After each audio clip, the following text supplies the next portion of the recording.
In your Christmas message, you talk about looking. Tell us a little bit about that and your thinking behind it. One of the things I've been really struck with over the years of my visits to East Africa is looking at people's feet and looking at their hands. So when you look down at people's feet, you discover whether or not they've got shoes, whether or not they're in a good state. So you discover things about people's lives by looking down. But if you keep looking down, then you are bound to end up in a depressed state, actually. So I say, let's look out. Let's look out at the world. Let's look at the good things which are happening, the love and the care and the compassion that which we see in the world. But also because when you look out, you see the tragedies, you see the difficulties, you see the pain, and we might be overwhelmed by that.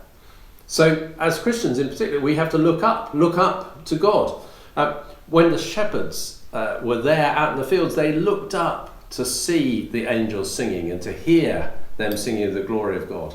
And as we look up, we look to the future. We look to the God who loves us and to the God who holds the future. And that helps us look out and look down in different ways. So thinking of the theme looking and some of the things that we've been talking about in the diocese with regard to budget and all of these things, what are the hopes for next year using that theme of looking? Well, I look forward to next year with lots of anticipation. One of the early things in early March is the Talking Jesus, when we have the Archbishop of York and 20 plus other bishops coming, spread across the diocese, sharing the good news of Jesus as we talk about him with people. So I'm really looking forward to that as an opportunity for us to be more confident in our own faith. I'm looking forward to my own prayer walks. I look forward to just being out and around the diocese, as I know Bishop Mark does, sharing with people in our life, discovering more about what God is up to in our diocese and in our region.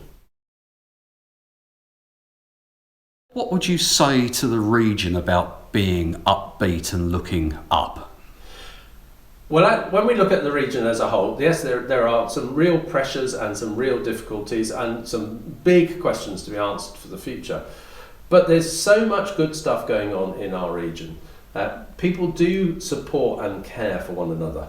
We are still, despite all the questions around it, we're still a big manufacturing region. There's lots of opportunities for further growth in employment and investment coming in.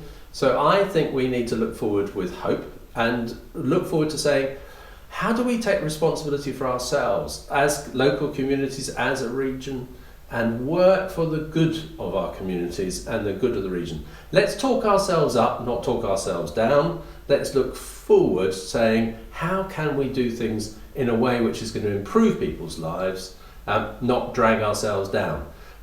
That's why we need to keep looking up. Because if we keep looking down, we'll trip up and fall over.